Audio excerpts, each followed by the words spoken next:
नमामि संस्कृतम दोस्तों, मीमांसा संस्कृत प्लेटफॉर्म पर आप सभी लोगों का हार्दिक स्वागत है।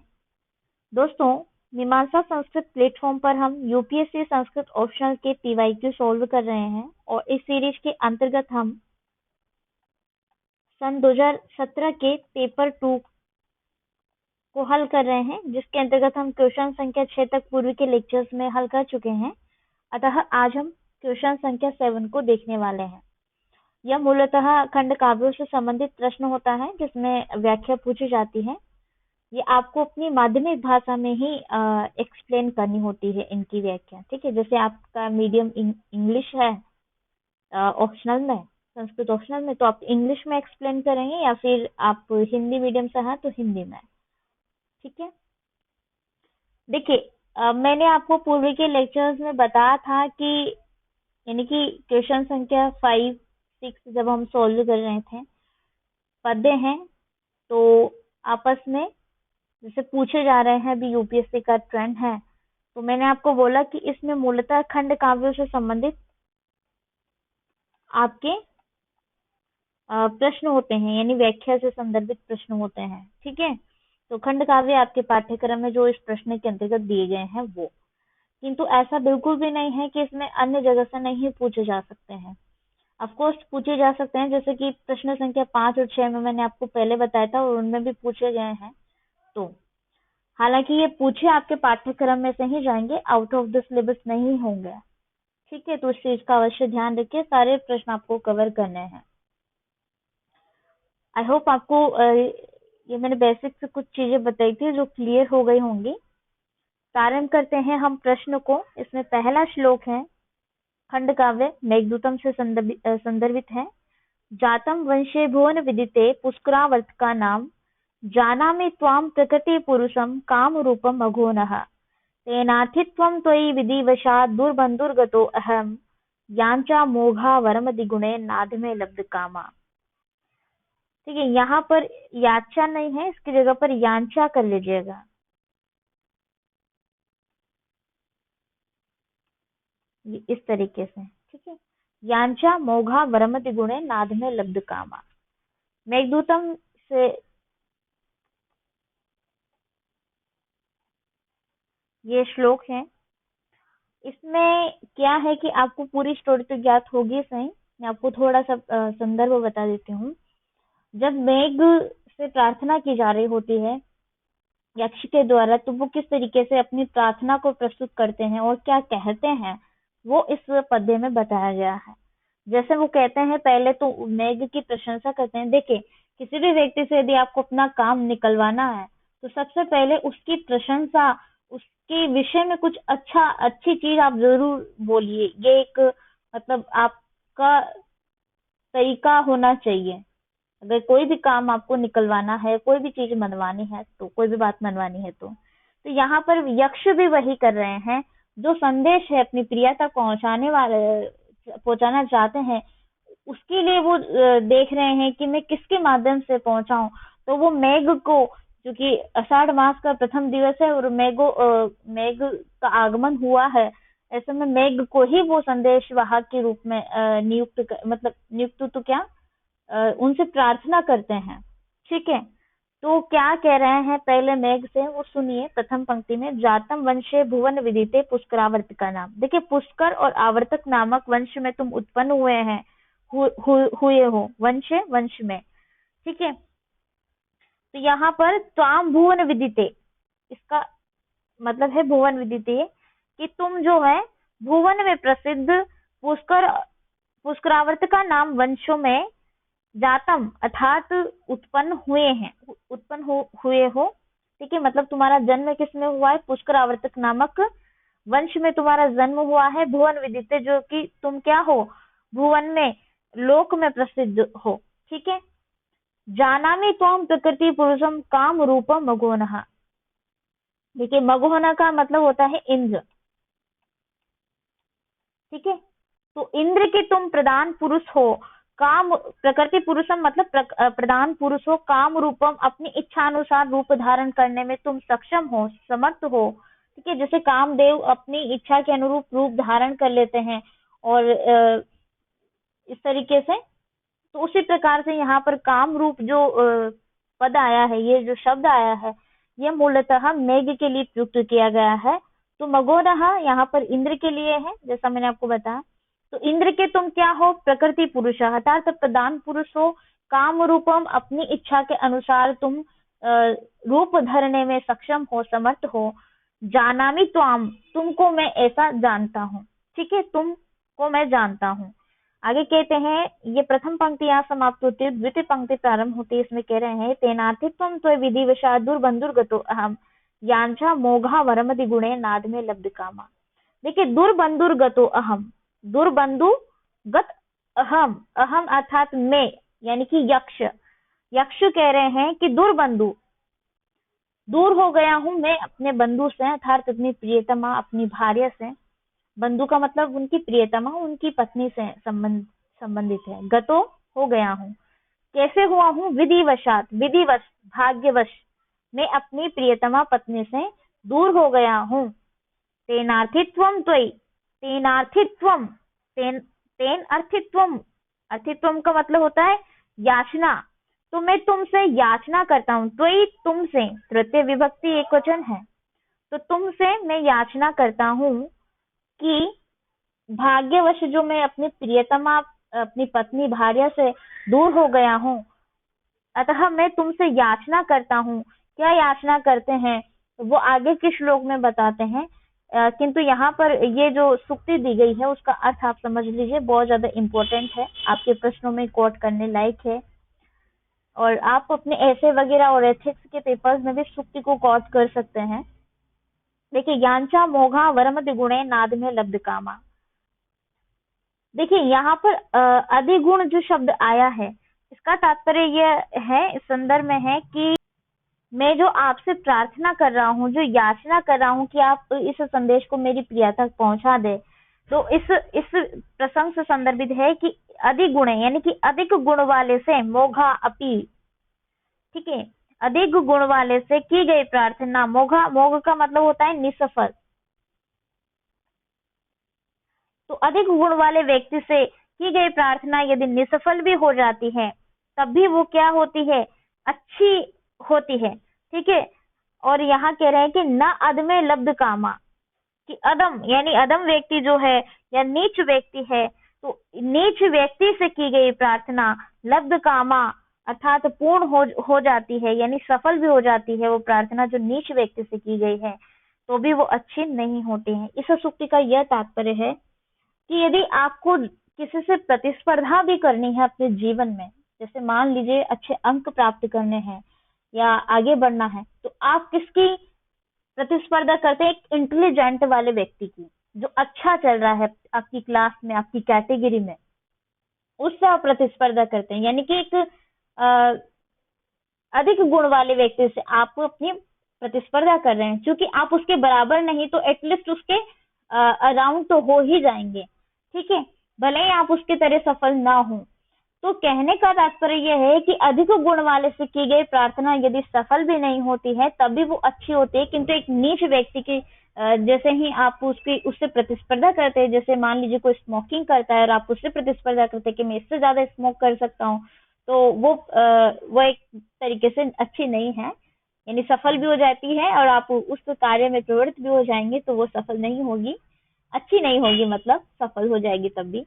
तो कहने का तात्पर्य यह है कि प्रार्थना ऐसे व्यक्ति से कीजिए, याचना ऐसे व्यक्ति से कीजिए जो अधिक गुण युक्त है और सज्जन व्यक्ति है, न कि नीच व्यक्ति से, क्योंकि नीच व्यक्ति से की गई प्रार्थना यदि सफल भी हो जाती है तब भी अच्छी नहीं मानी जाती है। उम्मीद करते हैं इस श्लोक से क्या शिक्षा मिलती है वो आपको ज्ञात हो गई होगी। ठीक है, आगे बढ़ते हैं। नेक्स्ट श्लोक है दोस्तों, क्रियासु युक्तैरपचार चक्षुषो न वंचनीयाः प्रभुवो अनुजीविभिः अतो अर्हसि क्षन्तुम् असाधु साधु वा हितम मनोहारी च दुर्लभः वचः। दोस्तों, श्लोक को पढ़ने से ही ज्ञात हो रहा है कि ये श्लोक किरातार्जुनीय महाकाव्य से लिया गया है। ठीक है, अब जैसे मैंने पूर्व में आपको बताया था कि वैसे तो ये प्रश्न संख्या 7 मूलतः खंड काव्य से संबंधित है, किंतु इसमें अन्य जैसे कि महाकाव्य हो गए और आपके नाटकों से संबंधित भी इसमें पद्य पूजे जा सकते हैं। तो आपको हर तरीके से रेडी रहना है, कहने का तात्पर्य ये है। ठीक है, जो आपके पाठ्यक्रम में है उन्हीं में से। तो यहाँ पर किरातार्जुनीय महाकाव्य से ये श्लोक लिया गया है। आपको इसकी कथा वस्तु तो ज्ञात होगी सही, इसकी नहीं अपितु आपको सभी अ, ग्रंथों की कथा वस्तु ज्ञात होनी चाहिए। जैसे कि किरातार्जुनीयम की कथा वस्तु महाभारत से ली गई है। ठीक है, तो महाभारत में क्या दृश्य देखने को मिलता है, वो किस प्रसंग में ये प्रस्तुत किया गया है श्लोक महाकवि भारवी द्वारा, वो जान लेते हैं। देखिए क्या होता है कि वन में युधिष्ठिर अपने चारों भाइयों के साथ में रह रहे हैं, उनको मतलब वनवास मिला है। और वहीं दूसरी ओर दुर्योधन ने छल कपट से युधिष्ठिर का राज्यपाट सब कुछ छीन लिया है। और उसी राजपाट को किस तरीके से, किस प्रकार से वो चला रहा है, वहाँ की शासन व्यवस्था कैसी चल रही है, यही इसी की जांच के लिए या इसी की जानकारी जानने के लिए युधिष्ठिर जो है वन से किसी वनेचर अर्थात उनके कोई गुप्तचर को वहां भेजते हैं हस्तिनापुर। ठीक है, ताकि वो दुर्योधन के शासन व्यवस्था के विषय में वो जानकारी प्राप्त कर सके। तो इसी प्रसंग में जब वो आ जाता है वहां से, हस्तिनापुर से, और फिर आकर के समाचार जो भी संदेश वहां से लेकर आया, जो भी जानकारी प्राप्त की है, वो युधिष्ठिर को सुनाता है। उसी प्रसंग में स्टार्टिंग में ही वो ये श्लोक बोल देता है, क्योंकि ये चतुर्थ पद्य है किरातार्जुन महाकाव्य का प्रथम सर्ग का। तो इसमें वो कहते हैं, युधिष्ठिर से कह रहा है वनचर कि क्रियासु युक्ते नृपचार चक्षुषो न वंचनीयाः प्रभवो अनुजीविभिः। एक बार इसके कुछ शब्दार्थ देख लीजिए। ठीक है, जैसे यहाँ पर आया है नृपचार चक्षुषो, नृप का मतलब है राजा। ठीक है, तो राजन को संबोधित करते हुए कह रहे हैं कि हे नृप, हे राजन, क्रियासु सप्तमी विभक्ति बहुवचन है, क्रियासु अर्थात कार्यों में, युक्त युक्त अर्थात जो नियुक्त किए गए हैं, अनुजीवी भी है, अनुजीवी भी का मतलब होता है सेवक। ठीक है, अनुजीवी भी, अनुजीवी भी है, सेवकों द्वारा, तृतीय भक्ति वचन है, सेवकों द्वारा चार चक्षुषो, चार चक्षुषो या चार चक्षुषः अर्थात गुप्तचर रूपी नेत्रों वाले प्रभवः, प्रभवः मतलब स्वामी, स्वामी लोग जो होते हैं, न वंचनीयाः, वंचनीय का मतलब है झूठ बोलना या ठगा जाना, इस प्रकार से इसका अर्थ है। ठीक है, अतः असाधु, साधु वा, असाधु, साधु वा, असाधु का मतलब है बुरा और साधु का मतलब है भला। जो भी मैं कहूँ वो मतलब कैसा भी हो सकता है, अच्छा भी हो सकता है और बुरा भी हो सकता है। क्षंतुम अर्हसि, क्षंतुम अर्हसि। ठीक है, क्रिया के रूप में आया अर्हसि, आप क्षमा करने योग्य हैं। क्षंतुम कि आप जो है क्षमा करेंगे, अर्हसि क्षमा करने के योग्य हैं आप। चाहे मैं कोई सा भी, जो भी मैं समाचार प्राप्त करके आया हूँ, चाहे वो अच्छा हो अथवा बुरा हो, आप उसको क्षमा करेंगे क्योंकि आप इसके योग्य हैं। ही क्योंकि हितम मनोहारी च दुर्लभः वचः, क्योंकि हितम हितकारक और मनोहारी मन को प्रिय लगने वाली जो वचन है, वचः वचन अर्थात वाणी, दुर्लभम दुर्लभ ही होती है। तो यहाँ पर शब्दार्थ आपको समझ में आ गए होंगे, थोड़ा अलग टाइप के हैं। देखिए इसमें जो गुप्तचर हैं यानी वनेचर, वो युधिष्ठिर अर्थात राजा को क्या कहना चाह रहे हैं, उनको संबोधित करते हुए कि हे राजन, हे नृप या हे राजन, कार्यों में नियुक्त किए गए दूत अथवा सेवकों को गुप्तचर रूपी नेत्रों वाले, गुप्तचर रूपी नेत्रों वाले स्वामी को धोखा नहीं देना चाहिए, या स्वामी को न वंचनीय, ठगा नहीं जाना चाहिए, या उसके साथ कोई छल कपट नहीं करनी चाहिए। जो भी उसने समाचार प्राप्त किया है, जो भी राजा ने उसको नियुक्त किया है उस स्थान पर, उसका संपूर्ण कार्य करते हुए, अच्छी बात हो चाहे बुरी बात हो, वो सारा समाचार राजा को दे देना चाहिए। ठीक है, इसीलिए प्रिय अथवा अप्रिय मेरे द्वारा, असाधु और साधु का तात्पर्य यही है कि अच्छा या बुरा, अथवा अप्रिय या प्रिय, ठीक है। तो इसलिए प्रिय अथवा अप्रिय मेरे कथन को आप क्या करेंगे, क्षमा करेंगे, जो मैं आपसे कहने वाला हूँ। अभी कहा नहीं है, वो क्या समाचार प्राप्त करके आए हैं, तो वही आगे बता रहे हैं कि क्योंकि हितम मनोहारी च दुर्लभ वच, क्योंकि संसार में हित करने वाले तथा प्रिय लगने वाले, मन को प्रिय लगने वाली वाणी क्या है, दुर्लभ है। संसार में ऐसी वाणी दुर्लभ है जो हितकारक भी हो और मन को मतलब प्रिय लगने वाली भी हो एक तरीके से। तो यही इसमें भावार्थ निहित है। आपको एक बारी और एक्सप्लेन कर देते हैं। देखिए, राजा युधिष्ठिर से कह रहे हैं वनेचर कि कार्यों में नियुक्त सेवकों का कर्तव्य है कि वे स्वामी के साथ छल कपट का व्यवहार न करें। राजाओं के नेतृत्व क्योंकि उनके गुप्तचर ही होते हैं और गुप्तचर रूपी नेत्रों के माध्यम से ही वो सारे राज्य को संभालते हैं। क्योंकि राजा के दो नेत्र हैं, वो एक ही जगह पर रह सकता है, एक ही जगह पर सारी चीजें जहां वहां घटित हो रही है उसको देख सकता है, ठीक है।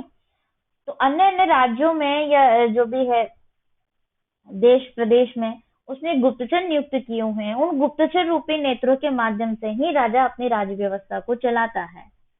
तो कहने का तात्पर्य यह है कि गुप्तचर ही उसकी आंखें हैं, चक्षु हैं, ठीक है। तो गुप्तचर रूपी चक्षुओं से या गुप्तचर रूपी नेत्रों से वो जो है अपने राज्य को संभालता है। अतः अपने स्वामी को उनके द्वारा धोखा नहीं दिया जाना चाहिए। किनके द्वारा? उन सेवकों के द्वारा, उन गुप्तचरों के द्वारा जिनको राजा ने नियुक्त किया है जिस कार्य के लिए। अतः जो जिसके लिए आपने मुझे नियुक्त किया था वो समाचार में ले आया हूँ। अतः आप मेरे द्वारा प्रिय अथवा अप्रिय मेरी बात को आप क्षमा करेंगे, क्योंकि प्रिय और हितकर बात संसार में क्या है, दुर्लभ है।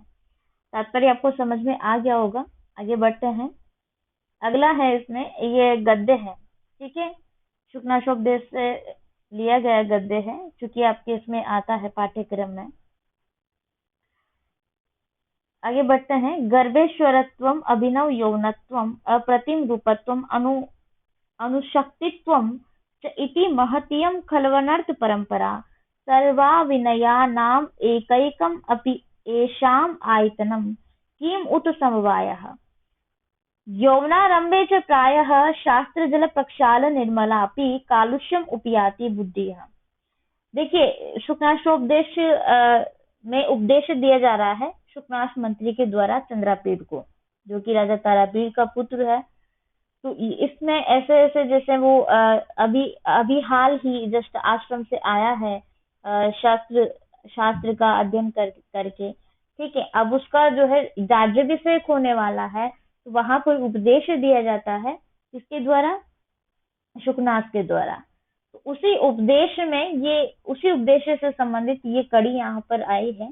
इसका तात्पर्य समझिएगा, ये आपके जीवन से भी संबंधित है। यहाँ पर कह रहे हैं गर्भे शरत्वम अभिनव यौवनत्वम अप्रतिम रूपत्वम अमानुष शक्तित्वम।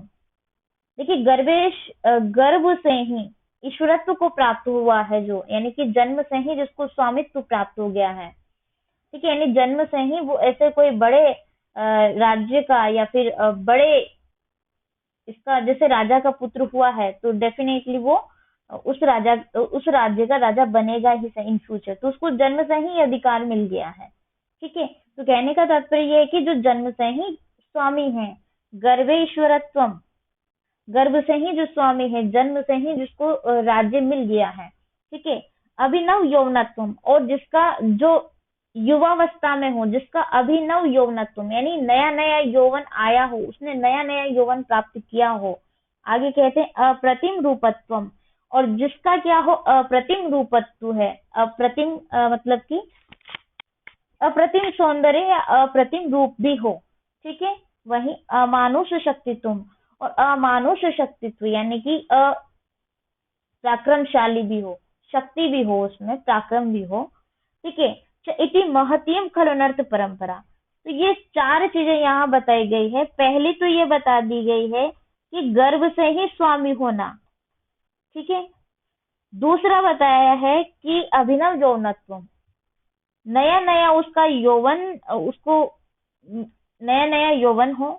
तीसरा बताया गया अप्रतिम रूपत्वम, यानी जिसका सौंदर्य हो, रूप हो, ठीक है, और अमानुष शक्तित्व जो क्या हो, पराक्रमी हो या शक्तिशाली हो, ठीक है, शक्तिशाली। च इति महतीम खलनार्थ परंपरा, ये चारों ही चीजें जो हैं महान, निश्चय ही महान अनर्थों की परंपरा है, महान अनर्थों की कड़ी है, ठीक है। आगे कहते हैं सर्वा विनय नाम एकैकम अपि एषाम आयतनम, कि इन चारों ही चीजों में से यदि एक भी चीज किसी व्यक्ति में आ जाती है तो वो क्या हो जाते हैं, वो दुर्गुणों का, या कह सकते हैं वो कुमार्ग पर जा सकता है, ठीक है।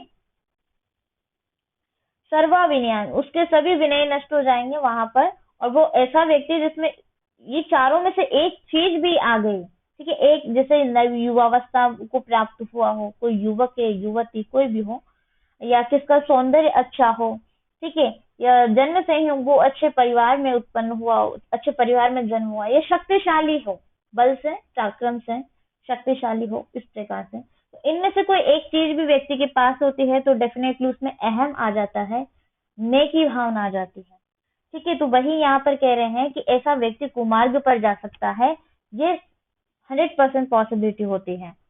तो आगे कहते हैं किम उत समवाय, और समवाय का मतलब यह है कि ये चारों ही जो चीजें हैं यदि किसी एक व्यक्ति में एक साथ हो, मतलब मौजूद हो, तो फिर तो कहना ही क्या है, इनमें से एक एक ही अनर्थों की ये चारों ही अनर्थों की परंपरा में बताई गई है, और एक भी आ जा हो इंसान में तो वो उसको कुमार्ग पर ले जाने के लिए पर्याप्त है। किंतु ये चारों ही चीजें जब एक साथ हो, समूह रूप में प्राप्त हो जाती हैं, तो फिर तो किम उत, कहना ही क्या है। यौवनारंभे च प्रायः शास्त्रजल प्रक्षालनम निर्मलापि कालुष्यम उपयाति बुद्धिः, कहते हैं कि युवावस्था के प्रारंभ में, और युवावस्था के प्रारंभ में प्रायः शास्त्र जल प्रक्षालनम, शास्त्र रूपी जल से धो दी गई निर्मल बुद्धि भी कलुषित हो जाती है, कालुषम उपयाति, कलुषित हो जाती है। कहने का तात्पर्य है कि ब्रह्मचर्य अवस्था से कोई शिष्य आया है, कोई द्विज आया है, तो वो क्या है, आश्रम में शास्त्र इत्यादि का अध्ययन करके आया है, शास्त्र शस्त्र इत्यादि का अध्ययन करके आया है, ठीक है। तो उन शास्त्र रूपी जल के माध्यम से भी जिसकी बुद्धि धोकर निर्मल कर दी गई हो, ऐसा व्यक्ति, ऐसा पुरुष भी कुमार्ग पर जा सकता है, यानी उसकी बुद्धि भी कलुषित हो जाती है बाद में। तो कहने का तात्पर्य यह है कि इनसे बचकर ही रहना चाहिए, और हर एक प्राणी में किसी न किसी में तो ये देखा ही जाता है, किसी के पास धन है, किसी के पास रूप है, किसी के पास यौवन है, किसी के पास शक्ति है, और किसी के पास जन्म से ही अच्छा घर है, अच्छा परिवार है, तो इसका अहम है। तो इनमें से एक चीज भी है, तो कहने का तात्पर्य है कि ये भी व्यक्ति को कुमार्ग पर ले जा सकता है, और अगर चारों ही है तो फिर कहना ही क्या है। तो यही बात इसमें बताई गई है पद्य में, सॉरी गद्य में। उम्मीद करती हूँ कि आपको समझ में आया होगा। यदि कोई शब्द ऐसा है जिसका अर्थ मुझसे स्किप हो गया हो बताना, तो प्लीज आप कमेंट करिएगा, हम आपको रिप्लाई जरूर करेंगे, ठीक है। बाकी यहीं पर मैं अपनी वाणी को विराम देती हूँ। आप सभी लोगों का तहे दिल से शुक्रिया दोस्तों। नमामि संस्कृतम।